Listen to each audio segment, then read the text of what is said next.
resource for the community to have a center like this, and it's very exciting that it's going to be expanding soon. For me, cultural institutions should reflect and connect with the communities surrounding them, and I think this one definitely makes efforts to do that. And it's a very comfortable and beautiful, inviting place, and I think any neighborhood would be happy to have a cultural center like this one.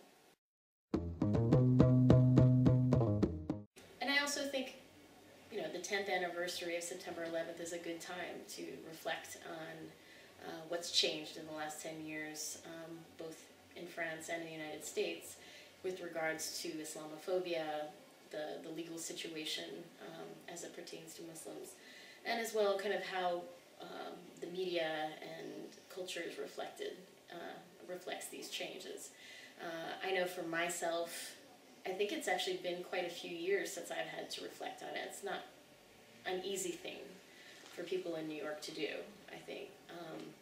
But there are some heartening trends. A lot of, you know, every bad experience also has some good effects, and I think more people are curious about Islam and curious about the political movements, not only of Muslim immigrants in France and in the United States, but the countries where they're coming from with the Arab Spring and all the revolutions going on now. You know, a lot of these new developments, I think, really show the vibrancy of Muslim cultures, Arab cultures, South Asian cultures.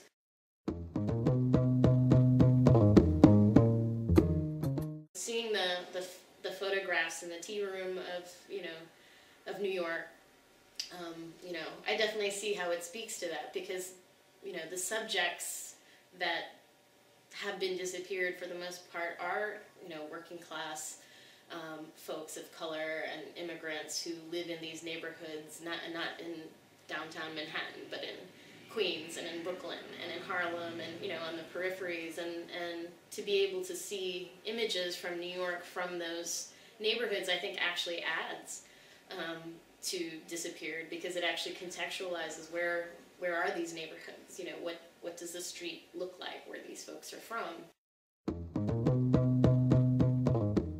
I was in Toronto when September 11th happened. I was there for the Toronto Film Festival.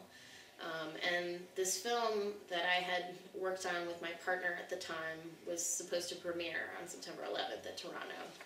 It was a very strange experience not to be there, and I think we both knew immediately that, you know, horrible things would happen, because very quickly, you know, it was talked about as a terrorist attack, and that Muslims were involved. And so I think very quickly we both knew that the communities that we were invested in and had worked with for quite a period of time were about to go through a lot.